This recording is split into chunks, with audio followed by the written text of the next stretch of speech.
और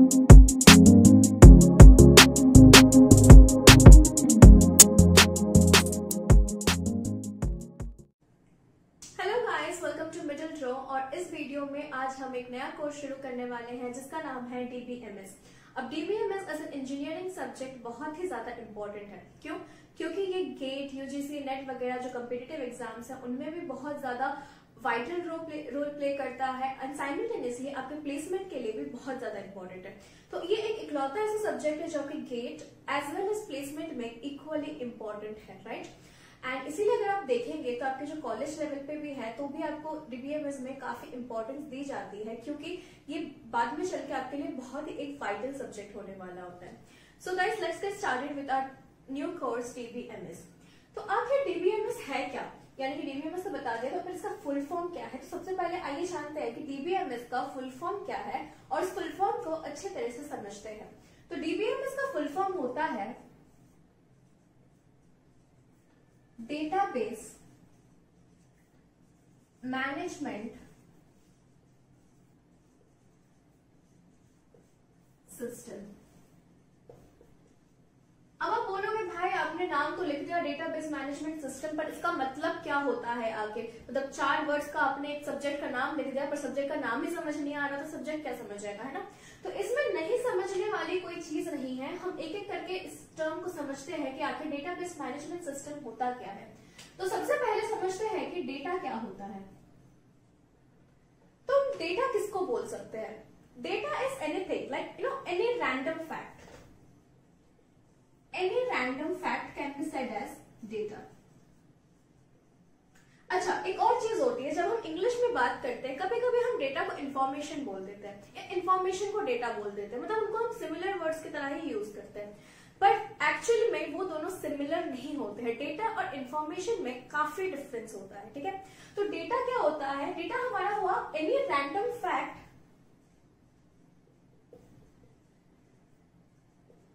without meaning. वहीं पे इंफॉर्मेशन का क्या मतलब हो गया? इंफॉर्मेशन का क्या मतलब हो गया? Data with meaning. अब इन दोनों का क्या अंतर क्या हुआ, दोनों बात समझिए। इसका एग्जाम्पल क्या हो गया? इसका एग्जाम्पल, फॉर एग्जाम्पल मैंने 20 ले लिया। मैंने बोला डेटा है मेरे पास 20, तो क्या 20 का कोई इंडिविजुअली मीनिंग होता है? नहीं होता है। 20 एक नंबर है, ठीक है, मान लिया, पर 20 क्या 20? बट अगर मैं यहाँ पे इन्फो में लिखूं तो उसका एग्जाम्पल क्या हो जाएगा? 20 एप्पल्स और 20 डिग्री सेल्सियस, ठीक है?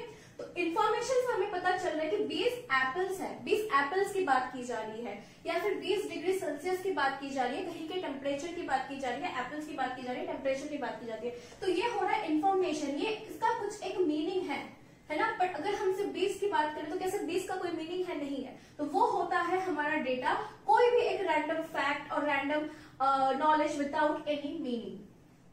Any random fact without any meaning is known as data. अब बात करते हैं डेटाबेस की। Now what is a database? Database is a collection of related data. Collection of related data. Example क्या हो सकता है इसका? फॉर एग्जाम्पल आपके इंग्लिश टीचर ने बोला कि क्लास के सारे बच्चों का इंग्लिश का मार्क्स नोट करो, तो वो आपका एक डेटाबेस हो गया। क्यों? क्योंकि वहां पे क्लास के सारे बच्चों के मार्क्स रहने वाले हैं, आपके उस डेटाबेस में सारा डेटा रहने वाला है और वो इंटर रिलेटेड है। क्यों? क्योंकि 2 चीजें हैं वहां पे, एक तो सबके इंग्लिश के मार्क्स ही नोट हो रहे हैं तो वो एक रिलेशन है, और सेकेंडली आप सब एक ही क्लास के हो, तो आप क्लासमेट्स हो, तो वो भी एक रिलेशन की आप सारे एक क्लास से बिलोंग करते हो, है ना? पर अगर मैं बोलूं एक डेटा सेट लिया मैंने, पहले मैंने नोट डाउन किया, ठीक है ना? एक डेटा सेट लिया, पहले मैंने नोट डाउन किया कहीं का टेम्परेचर, किसी सिटी का टेम्परेचर मैंने नोट डाउन किया। सेकंड में किसी फ्लावर का कलर मैंने नोट डाउन किया, है ना? तो क्या हम डेटाबेस बोल सकते हैं? जी नहीं, हमारा डेटाबेस नहीं है। क्यों? क्योंकि हमारे पास डेटा तो है पर उनका एक दूसरे के साथ कोई लेना देना नहीं है। They are not inter related in any way. Until unless की सिटी के टेम्परेचर पे फ्लावर का कलर डिपेंड करे और कोई लेना देना नहीं है हमारा, है ना? तो उसको हम डेटाबेस नहीं बोल सकते। डेटाबेस हम किसको बोल सकते हैं? Collection of inter related data और रिलेटेड डेटा को हम डेटाबेस बोल सकते हैं। Now what is database management?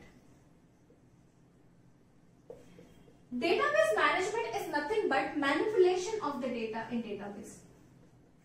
Manipulation of data in database.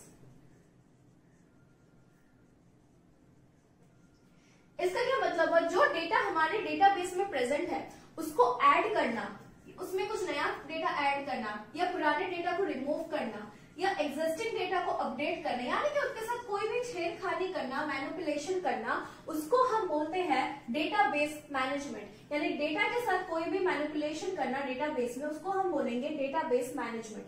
Next final term हमारा आ जाता है डेटाबेस मैनेजमेंट सिस्टम। अच्छा, अब डेटाबेस मैनेजमेंट सिस्टम क्या है? डेटाबेस मैनेजमेंट सिस्टम बेसिकली एक सॉफ्टवेयर होता है। क्या होता है इसको आप समझ सकते हो, बेसिकली अ सॉफ्टवेयर। अब आप बोलोगे ये सॉफ्टवेयर क्या है, इसका क्या मतलब हो कि डीबीएमएस एक सॉफ्टवेयर होता है?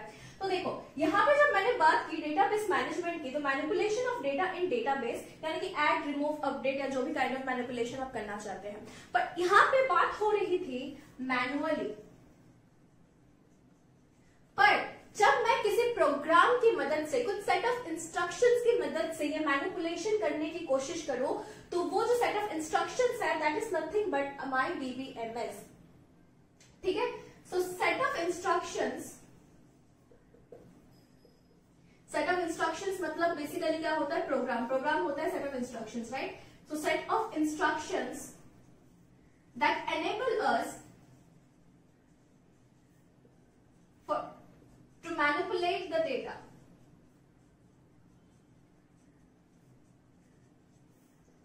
मतलब कुछ अलग नहीं है, यहां तक जो कर रहे थे उससे कुछ अलग नहीं है। डेटाबेस मैनेजमेंट में भी हम मैनिपुलेशन ही कर रहे थे, पर ये हम मैनुअली कर रहे थे। अब हमने हायर कर लिया एक प्रोग्राम को, कुछ सेट ऑफ इंस्ट्रक्शंस लिख लिया हमने, एक सॉफ्टवेयर को हायर कर लिया हमने वही सिंपल काम करने के लिए, यानी कि मैनिपुलेशन करने के लिए। तो जब हम किसी सिस्टम से या किसी सॉफ्टवेयर से वो मैनिपुलेशन करवाते हैं, तो सॉफ्टवेयर को क्या बोलेंगे हम? उस सॉफ्टवेयर को हम बोलते हैं डीबीएमएस।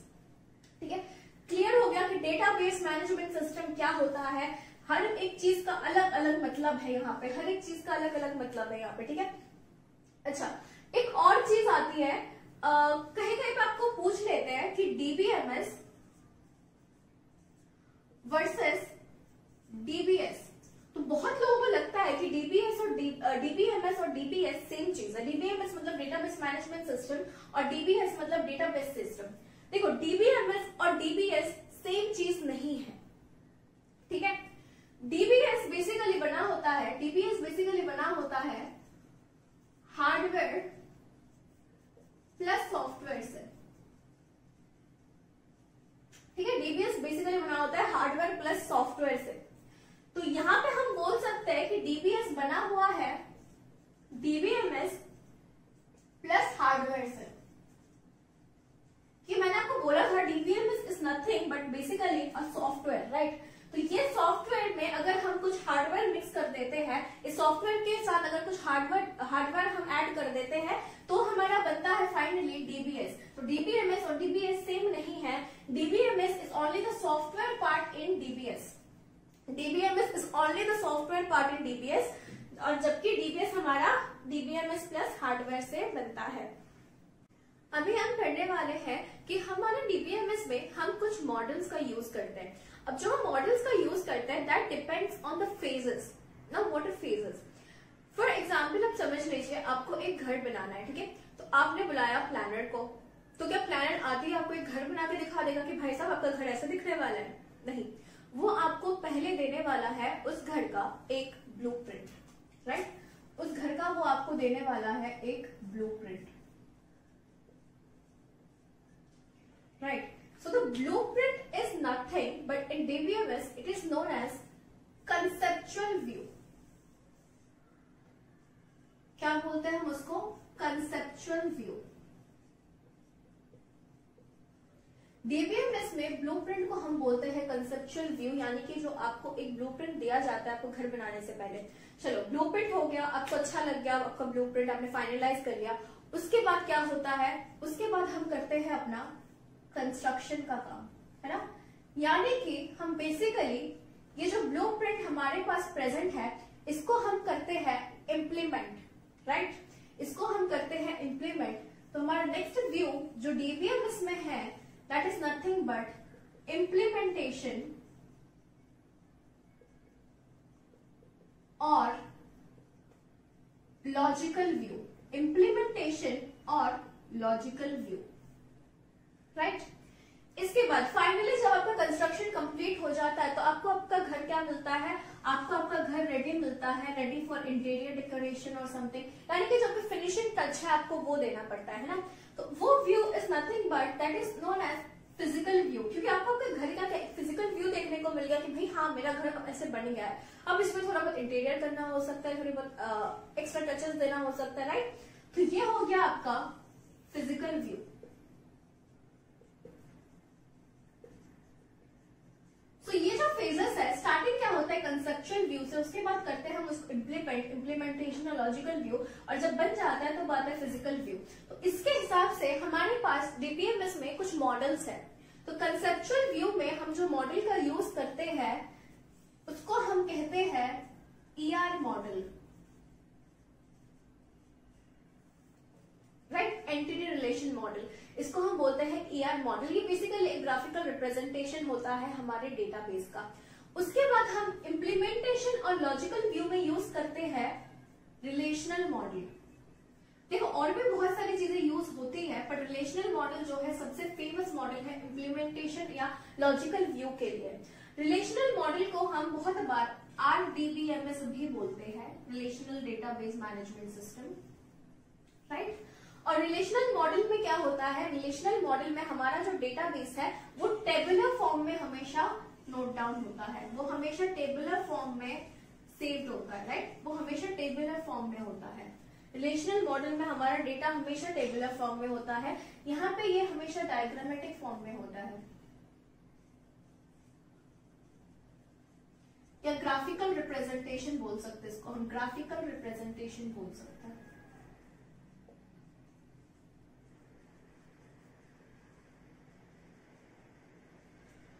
उसके बाद हमारा क्या आता है फिजिकल व्यू। तो फिजिकल व्यू में हम बेसिकली अपना करते हैं फाइल ऑर्गेनाइजेशन, राइट, या फिर हम कर लेते हैं वहां पे इंडेक्सिंग,